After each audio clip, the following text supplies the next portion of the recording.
Jadi kawasan Geopark Karangsambung Karangbolong ini kan memang terbagi dalam 3 kawasan. Di utara itu ada kawasan Karangsambung, kemudian di tengah adalah kawasan Sempor, dan di selatan kawasan Ayah. Kalau di utara itu memang ada situs-situs geologi yang sangat signifikan, kemudian di selatan ada kawasan kars dan pantai. Maka di kawasan tengah ini yang meskipun ada juga situs-situs geologi, tapi sangat menonjol soal geoproduk dan cultural site. Itu yang tampak di tengah. Jadi misalkan di daerah Sruweng itu kita tahu di sana menjadi salah satu tempat produsen jenitri, yaitu cenderamata khas Kebumen yang sudah mendunia. Kemudian di kawasan Kecamatan Karanganyar ada Anyaman Pandan, kerajinan khas yang juga sudah berlangsung selama beberapa generasi dan saat ini menjadi andalan bagi warga, bahkan sudah ditetapkan sebagai kawasan tematik khusus kawasan Pandan. Lalu juga di daerah utara, di daerah Giyanti dan sekitarnya di Kecamatan Rowokele, kita tahu di sana ada geoproduk berupa gula semut yang telah memenuhi standar organik, bahkan sudah masuk ke pasar internasional. Itu dari aspek geoproduk di kawasan tengah. Lalu selain itu juga masalah budaya atau cultural site banyak kita jumpai di kawasan tengah ini. Di daerah Sruweng itu menjadi tempatnya begitu banyak sanggar-sanggar seni tradisional, entah itu kuda lumping, jam janeng, dan lain-lain. Kemudian juga di kawasan tengah kita jumpai angguk atau menoreng, orang menyebutnya. Kemudian beberapa bentuk-bentuk kesenian lokal juga ada. Lalu kita juga masuk ke kawasan Gombong yang masuk sebagai dengan kriteria kawasan kota pusaka. Jadi bisa disimpulkan bahwa kawasan tengah menjadi pengikat antara kawasan utara dengan kawasan selatan dengan menonjolkan aspek geoproduknya dan aspek culture diversity-nya. Salah satu geoproduk unggulan di kawasan tengah itu adalah Anyaman Pandan yang memang sudah diproduksi turun-temurun di setidaknya ada di 3 kecamatan, di Kecamatan Karanggayam, Karanganyar, dan sebagian Sempor. Secara turun-temurun mereka membuat produk-produk tradisional seperti lembaran-lembaran complong, kemudian slepen ini yang tadinya secara tradisional menjadi tempat tembakau atau mungkin tempat uang receh untuk ibu-ibu. Dan saat ini seiring juga dengan pengelolaan Geopark, berkembang juga diversifikasi produk-produk lain seperti topi yang kalau biasanya berupa anyaman ini menggunakan lilit-lilit, jadi pandan yang dililit menjadi berbeda, dan ini masuk ke pasar Jepang untuk topi-topi semacam ini. Kemudian juga berkembang lagi dengan membuat tas untuk laptop. Jadi akhirnya memang kebutuhan-kebutuhan modern bisa diakomodir oleh produk-produk geoproduk tradisional. Kemudian juga jenitri, ini dari kawasan Sruweng. Petani di sana banyak memproduksi jenitri dan oleh usaha kecil yang ada di Kebumen dikembangkan dengan produk-produk aksesoris yang tidak hanya punya fungsi-fungsi tradisional sebagai alat ibadat di beberapa negara tertentu, tapi juga punya fungsi-fungsi fashion. Jadi akhirnya fungsinya menyebar dan pasarnya juga melebar. Kalau kita berbicara kawasan tengah, khususnya kawasan perkotaan Gombong, kebetulan program Geopark ini juga beririsan dengan salah satu program dari Kementerian PUPR, yaitu program penataan kawasan kota pusaka atau P2KP, di mana kawasan Gombong dan sekitarnya itu melaksanakan satu program khusus terkait dengan warisan-warisan budaya atau heritage.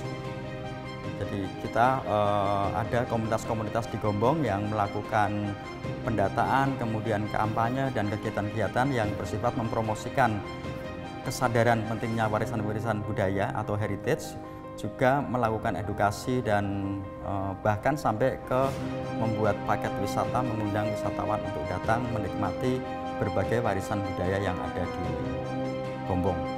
Mengapa Gombong sendiri ditetapkan sebagai kota pusaka? Itu sudah dilakukan asesmen oleh konsultan dari kementerian. Mereka melihat bahwa Gombong punya karakter yang unik. Gombong adalah sebuah kota yang merupakan tempat pertemuan atau persilangan beberapa budaya. Jadi kalau kita melihat jauh ke belakang, sebenarnya Gombong sendiri kota yang baru, dia baru terbentuk setelah Perang Jawa, jadi sekitar 1830-an baru mulai terbentuk kota Gombong yang merupakan interaksi dari komunitas, ada komunitas Belanda, komunitas saudagar-saudagar Jawa atau saudagar Kalang, kemudian para pengusaha dagang Tionghoa, dan juga para petani-petani lokal atau petani tradisional. Nah, mereka bertemu dalam sebuah tempat, berinteraksi, akhirnya terbentuk sebuah kota yang unik karena memiliki beragam karakter yang berada dalam satu tempat. Ini akan sangat berbeda dengan kota-kota lama yang ada di kota lain, di Semarang, di Jakarta, dan tempat lain, atau di Lasem. Kota tua kebanyakan satu karakter, entah itu karakter Belanda atau karakter Tionghoa.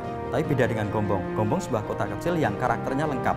Kita bisa menemukan kota tua Belanda di sini, kita bisa menemukan pecinan atau kawasan Tionghoa di sini, tapi kita juga bisa menemukan kawasan Sodagaran, tempat bermukimnya kalangan komunitas saudagar-saudagar Jawa. Jadi ada dua faktor yang membuat kelompok-kelompok pemukiman di Gombong. Yang pertama, Belanda memang punya politik yang disebut dengan Wegstelsel. Wegstelsel itu pengelompokan kampung berdasarkan ras, tapi juga ada secara sosial memang orang cenderung untuk tinggal bersama kelompoknya masing-masing. Nah, karena dampak dari aturan Wegstelsel itu, Gombong jadi seperti di kotak gitu, ada kuadran itu. Kita ada Sungai Gombong yang menjadi batas, kemudian jalan besar sekarang menjadi Jalan Yosudarso, dulu sebelumnya itu adalah Posweg atau jalan pos. Nah, kalau di sebelah timur Sungai Gombong itu adalah kawasan dari Belanda. Jadi sebelah barat kawasan Pecinan, mulai dari Jalan Sempor Lama sampai Jalan Puring itu kawasan Pecinan. Kemudian sebelah timur sungai, kalau yang selatan jalan itu kawasan Sodagaran. Jadi para saudagar-saudagar Kalang, saudagar Jawa tinggal di sana.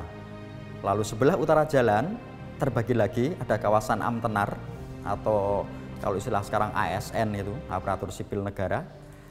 Ada kawasan Amtenar, daerah SGB, daerah kecamatan, sampai dengan gereja Kristen. Kemudian utaranya lagi adalah khusus kawasan militer Belanda.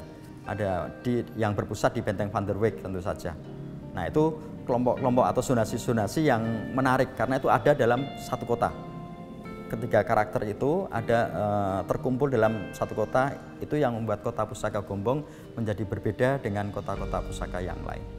Dan salah satu dari program kota pusaka itu adalah terbentuknya buku yang sudah dibuat oleh teman-teman komunitas pusaka Gombong atau Kopong yang diberi judul Jalur Jelajah Pusaka Gombong. Jadi buku ini mendokumentasikan aset-aset heritage yang ada di Gombong yang bisa dikunjungi oleh publik, baik itu wisatawan maupun para pelajar. Salah satu program yang dilakukan di Kota Pusaka Gombong adalah yang pertama Heritage Trail atau selusur sejarah kota. Itu diikuti oleh masyarakat umum dan saat ini sudah banyak masyarakat dari Jogja, Jakarta, Solo yang mengikuti program ini. Biasanya diadakan sekitar 2 atau 3 bulan sekali. Tapi juga diadakan remaja ngobrol sejarah. Itu berusaha mendekatkan sejarah kota kepada generasi muda. Jadi kita mengajak anak-anak muda, anak siswa SMP, SMA, SMK untuk jalan-jalan kemudian menyusur satu tema tertentu, jadi tematik. Bulan lalu kami baru saja melakukan kegiatan remaja ngobrol sejarah dengan tema sejarah pendidikan. Jadi hanya jarak 3 km kita menelusuri pernah ada sekolah-sekolah apa di situ. Itu beberapa kegiatan yang dilaksanakan di Kota Pusaka Gombong.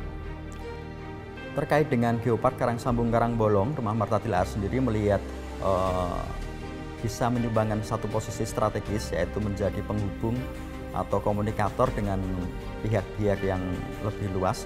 Karena praktis selama ini pengunjung Rumah Marta Tilaar sudah cukup banyak dari luar kota, bahkan luar negeri. Ada banyak kunjungan dari sana, sehingga kita bisa lebih mengkomunikasikan baik Rumah Marta Tilaar maupun Rumah Marta Tilaar dalam konteks geopark yang lebih luas.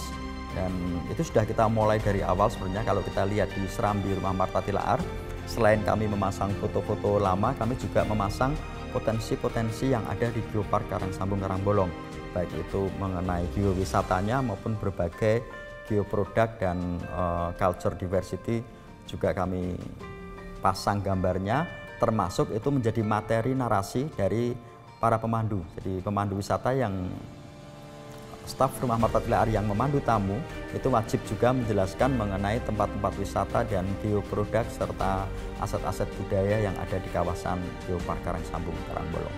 Salah satu yang menjadi perhatian dari Rumah Marta Tilaar memang soal kewirausahaan atau soal pemberdayaan ekonomi kerakyatan.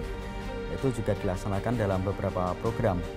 Kami bisa memberi contoh yang pertama, kita sudah melaksanakan program Citra Kemasan, itu bekerjasama dengan satu konsultan brand dan perguruan tinggi di Jakarta, di mana kami mendampingi beberapa UMKM lokal Kebumen untuk mendapatkan desain-desain kemasan yang bisa diterima pasar, yang kekinian, yang juga bisa memperkuat brand mereka. Lalu kita juga ada program yang bernama Brand Start. Brand Start adalah program pendampingan UMKM intensif selama 1 tahun, di mana mereka diundang untuk boleh istilahnya kuliah mungkin tatap muka begitu di Rumah Marta Tilaar, kemudian mendapatkan tugas-tugas yang harapannya lulus dari program Brand Start mereka mempunyai kapasitas lebih dalam konteks manajemen, dalam konteks pengelolaan dan penguatan branding. Selain itu juga kita ada satu festival yang kita beri nama Pesta Kriya. Itu adalah sebuah festival tahunan diadakan sekitar bulan Oktober. Pesta Kriya adalah sebuah semacam pameran dalam tanda kutip, karena kami mengajak teman-teman UMKM untuk berpameran, tapi tujuan pertamanya bukan pindah lapak, bukan jualan, tapi bagaimana mengedukasi pasar, bagaimana menguatkan brand mereka di depan publik, dan itu dilaksanakan lewat pengalaman. Artinya dalam Pesta Kriya, UMKM yang kami gandeng atau membuka stand di sini harus menyiapkan narasi yang jelas untuk publik bisa memahami apa sih di balik produk mereka. Bahkan jika mungkin juga publik ikut merasakan bagaimana cara membuatnya, bagaimana prosesnya.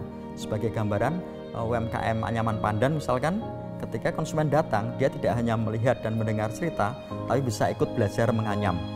Konsumen produsen jamur misalkan, ada jamur goreng begitu, tidak hanya melihat bagaimana proses menanam, tapi bisa ikut merasakan bagaimana sih membuat media, bagaimana menaruh bibitnya, bagaimana menggoreng jamur dan sebagainya. Nah, itu yang kita laksanakan dalam Pesta Kriya. Jadi sebuah festival yang tidak hanya jualan, tapi mendidik masyarakat untuk memberi apresiasi pada proses-proses kewirausahaan, sekaligus menggugah minat mereka untuk berwirausaha. Pada dasarnya Rumah Marta itu mengangkat 4 pilar dari Marta Tilaar Group, yaitu beauty green atau aspek lingkungan, beauty culture, aspek seni budaya, kemudian beauty education atau aspek pendidikan, dan empowering women, pemberdayaan perempuan. Nah, 4 aspek itu linier dengan program-program dari Geopark Karangsambung Karangbolong. Jadi harapan kami ke depan adalah semakin adanya kolaborasi baik dengan masyarakat, dengan pemerintah kabupaten, dan khususnya dengan Badan Pengelola Geopark untuk bersama-sama membuat program-program kolaboratif yang bisa saling menguatkan dan memperkaya baik di bidang lingkungan hidup atau konservasi, di bidang pendidikan, di bidang seni budaya, maupun di bidang pemberdayaan perempuan dan kewirausahaan.